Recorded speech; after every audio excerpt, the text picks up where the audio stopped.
Bonjour, nous allons parler aujourd'hui d'un sujet très important qui est le suivant, le Coran, le totalitarisme ou la liberté et la démocratie. Il s'agit d'un débat important dans notre société.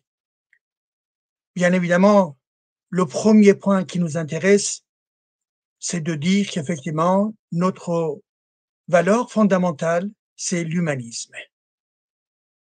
La Déclaration des droits de l'homme, c'est notre guide. Et dans la Déclaration des droits de l'homme, il est assuré d'avoir également de la liberté pour critiquer en tant qu'un droit humain. Quand je parle de la critique, il s'agit de la critique de tout phénomène dans la société, des idéologies, des religions et donc des politiques également. Bien évidemment, le chapitre de la religion, ça a été toujours un chapitre qui a été ouvert toujours au moins depuis le XVIIIe siècle par les philosophes, là où ils ont commencé à critiquer l'Église, à critiquer le pouvoir politique, à ouvrir la voie vers la modernité et également de revenir vers des valeurs telles que la laïcité, un peu plus tard, bien évidemment, mais la démocratie, la liberté individuelle. Donc, quand on parle de la liberté des individus, c'est bien évidemment la liberté comprend aussi le droit d'expression libre. Dans notre société, en France, nous avons véritablement besoin de renforcer cet esprit universel et libertaire de pouvoir critiquer. Car la France est la France, c'est parce que une des valeurs fondamentales dans notre société, c'est l'esprit libre. L'esprit qui critique tout phénomène et y compris donc la religion.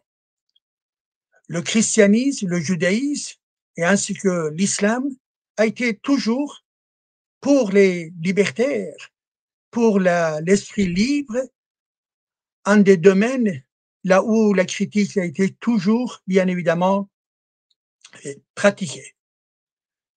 Et si nous parlons aujourd'hui également du totalitarisme dans le domaine de la pensée, pour dire qu'effectivement, les forces rétrogrades, les forces qui nous empêchent de nous exprimer, et surtout les forces qui nous empêchent de nous exprimer concernant l'islam comme une idéologie. Eh bien, ces forces-là sont nombreuses, mais néanmoins, il existe également une certaine résistance.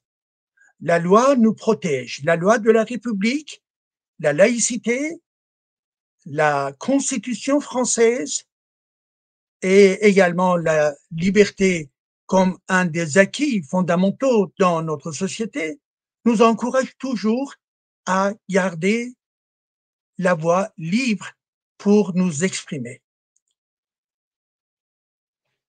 Moi, en tant que franco-iranien, bien évidemment, je suis à la fois concerné par la situation en France, mais également la situation iranienne, là où il y a le totalitarisme politique au pouvoir.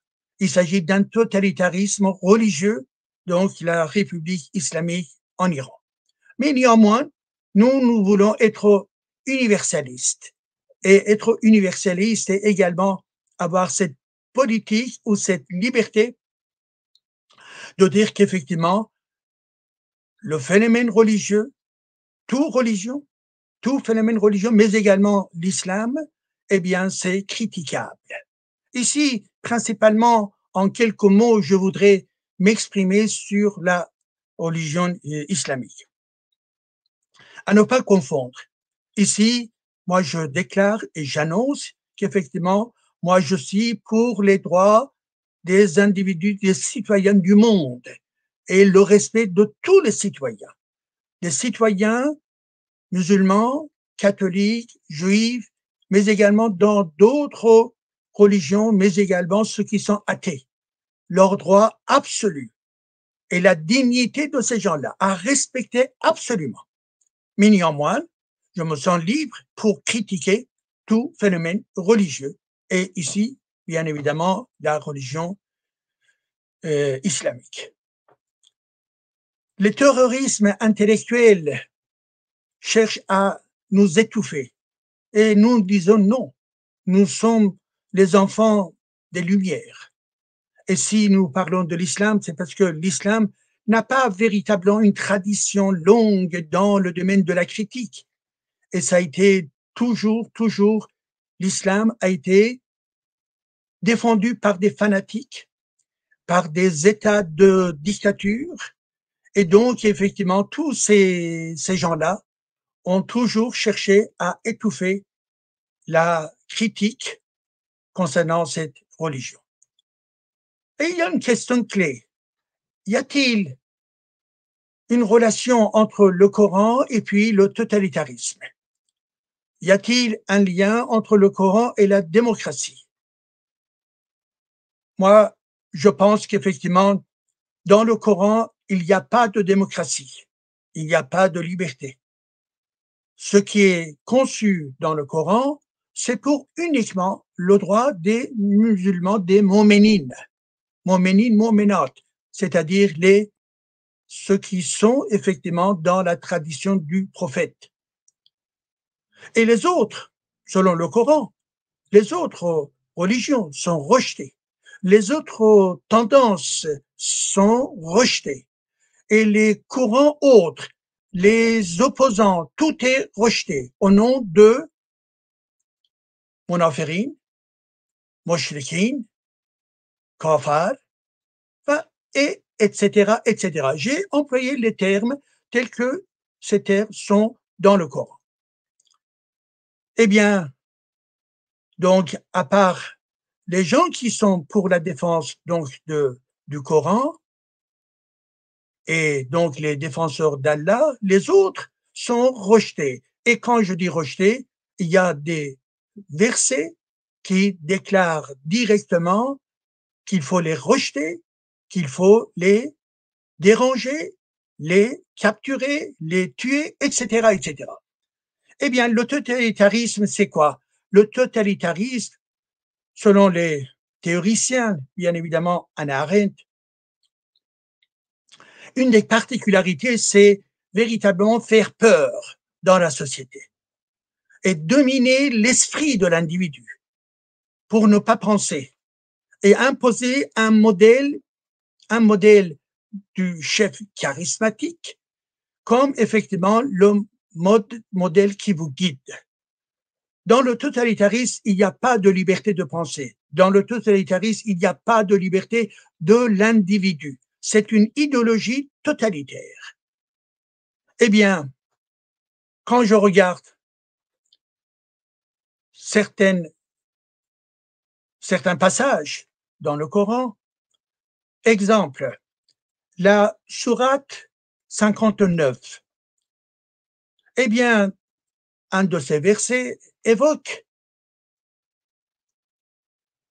en arabe, c'est donné, c'est marqué, fi qulubihim ar-rob, c'est-à-dire, eh bien, il faut provoquer la peur dans le cœur des gens qui ne sont pas d'accord avec nous. Contre les ennemis de l'islam, eh bien, ce qu'il faut faire, il faut provoquer la peur dans leur cœur. Et cela, si vous voulez, c'est un des thèmes, disons, du totalitarisme, la propagande et faire peur également. Un autre verset dans une autre sourate, sourate 8, eh bien, cela dit également que contre les ennemis d'Allah, eh bien, il faut mobiliser les chevaux, il faut mobiliser tous les moyens, etc., etc., et leur faire peur également, leur faire peur. Chers amis, pour vivre tranquille dans la société, si on est animé par l'humanité, l'humanisme, eh bien, on ne cherche pas à faire peur, l'angoisse pour paralyser l'autre. Et là, c'était une stratégie de la part du Coran guerrière. faire peur à ceux qui sont pas d'accord avec le Coran. Et également, quand vous prenez d'autres euh, versets dans d'autres sourates, par exemple la sourate 9, eh bien, directement, il dit, une fois les mois de Ramadan est passé, eh bien, concernant les kafirin, concernant donc les mécréants, les ennemis d'Allah, ce qu'il faut faire, il faut les capturer, il faut les tuer, il faut les chasser du territoire, etc. Donc, c'est ces quelques exemples mettent en évidence effectivement une certaine proximité entre le Coran, ces versets-là, et puis le totalitarisme. Et d'autre part, la liberté de l'individu. Est-ce que ça existe dans le Coran? Non, ça n'existe pas. Tout individu doit accepter le Dieu Allah, et quand vous acceptez Allah, eh bien, il n'y a pas de critique acceptable. Donc, on dit que la liberté, c'est une valeur universelle, une valeur que nous voulons défendre, et que par conséquent, la liberté et la démocratie, l'expression libre en fait partie. Et que par conséquent, si on est dans le modèle idéologique islamique, eh bien, cette liberté est supprimée. Ça n'existe plus. Et que c'est pour cela, tous les groupes terroristes qui ont agi jusqu'à maintenant, si vous voulez là, eh bien, Charlie Hebdo, ça a été effectivement un des objectifs de ces gens-là de tuer les gens de Charlie Hebdo, les journalistes qui tout simplement voulaient rire, qui simplement voulaient être véritablement libertaires également, mais en même temps tout en étant humanistes, absolument humanistes. Ou encore là, Salman Rushdie, là. Qu'est-ce qui s'est passé pour cet écrivain-là? Ben, ils ont essayé de tuer, tout simplement parce que Khomeini avait publié la fatwa pour tuer, disons, cet écrivain, cet artiste, et donc, effectivement, à plusieurs reprises, ils ont tenté, et donc, on peut s'interroger sur le pourquoi de la chose. Pourquoi chercher à tuer un individu qui est que seulement un artiste et qui cherche à garder uniquement la liberté d'expression? Eh bien, tout simplement, c'est parce que il y a une source sacrée. Et la source sacrée, c'est le Coran. Le Coran dit qu'effectivement, il faut chasser les ennemis d'Allah. Les ennemis d'Allah, ce sont des citoyens comme les autres, en fait, là. Pourquoi aller chercher les autres, disons, les autres personnes qui sont dans une autre tradition, voire également dans une philosophie de critique, bien évidemment, dans son roman, les versets sataniques, eh bien, c'est son regard ironique, c'est son regard critique vis-à-vis aussi de l'islam. C'est le droit le plus absolu d'un écrivain humaniste.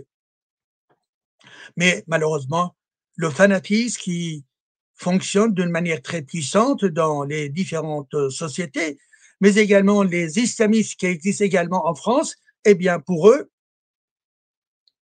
toute liberté est interdite. Donc, ils veulent tuer, c'est parce qu'ils pensent qu'effectivement, leur bon Dieu leur permet, les autorise à tuer les gens qui ne sont pas d'accord avec la religion, cette religion-là.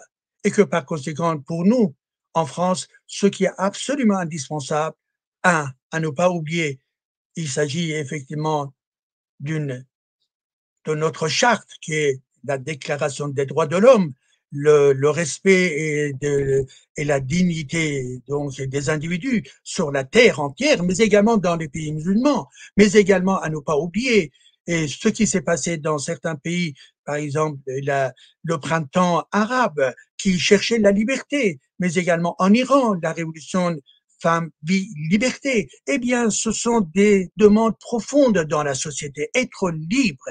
Et nous, en tant qu'intellectuels et en tant que laïcs, nous pensons qu'effectivement, absolument, il faut garder ces grands principes actifs, c'est-à-dire effectivement la démocratie, c'est-à-dire la liberté, c'est-à-dire effectivement la valeur humaine, et que nous devrions garder également la capacité de critiquer toute religion, mais également l'islam, car tout le monde a le droit d'avoir cette liberté pour critiquer tout. Et que par conséquent, eh bien, la religion, c'est une religion, ce n'est pas une race, et la religion, c'est une religion, et que c'est une construction humaine, et que par conséquent, on peut tout simplement critiquer toutes les religions, et bien évidemment l'islam. Donc, dans l'islam, il y a donc des éléments du terrorisme. Bien évidemment, c'est parce que les terroristes d'aujourd'hui, ils disent à chaque fois que nous allons tuer au nom d'Allah.